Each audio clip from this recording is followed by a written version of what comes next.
Shannon, are you ready for your first question? Yes. In the past, the COCO's Cultural Auxiliary was divided into two boards, one for cultural education, the other to specifically focus on FACN. This year, the boards were combined to create Hatau Board.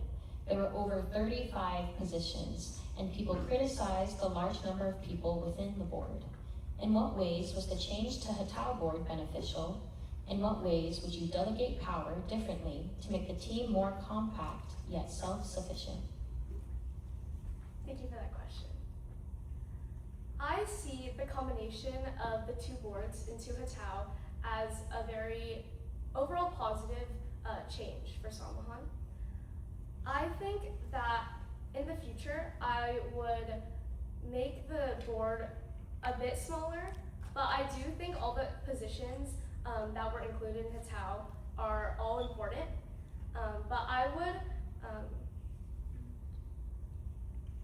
would make the positions more or make the whole board as a whole more close-knit, and kind of starting out early in first semester.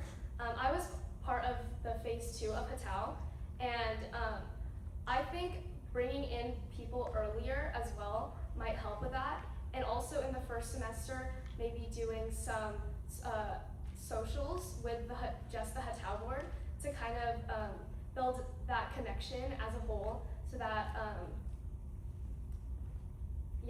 to build that connection as a whole board, so that not just FACN, but the whole year runs smoother.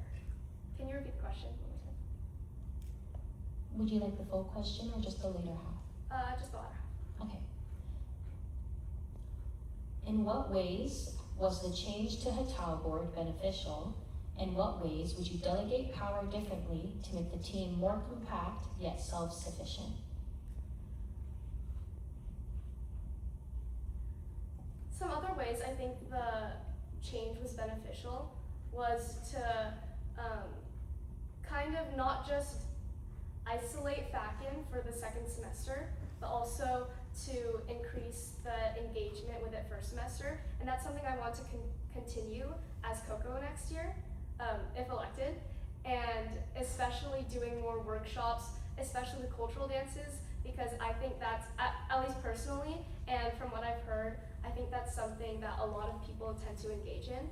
So I think incorporating more of those first semester would be beneficial. Are you ready for your next question? Yes. The position entails so much more than FACN. How will you ensure that culture is being celebrated year-round? Thank you for that question. Like I said before, I think incorporating workshops in first semester would really help kind of celebrate our Filipino culture year-round. In addition, I think during our Filipino American History Month and Filipino Independence Day, kind of celebrating those moments and other moments throughout the year would really help kind of have more celebration and help people learn about the culture more.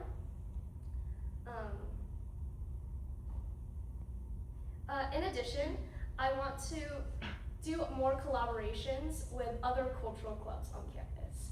I think that would be really beneficial to kind of broaden our reach outside just the Samahan space. And I believe when we connect together and share the stage, our voice becomes stronger and our stories richer. Are you ready for the last question? Yes. Creating an FACN production is the main reason why many COCOs run for this position. What do you hope to explore in your story? Thank you for that question. I did a lot of thinking of what I would do in the position for the next year if I was to put on FACN next year. Honestly, I was completely unsure, but something that I really wanted to get to know, I guess, more of my culture was the folk stories that the Philippines has and the legends and myths. Because I remember when one of the reports in the first semester, I believe, that the COCOs did was about those myths and legends. And that really intrigued me. And I honestly wanted to learn more about it. And I think doing a modern retelling of one of those stories would be really cool. But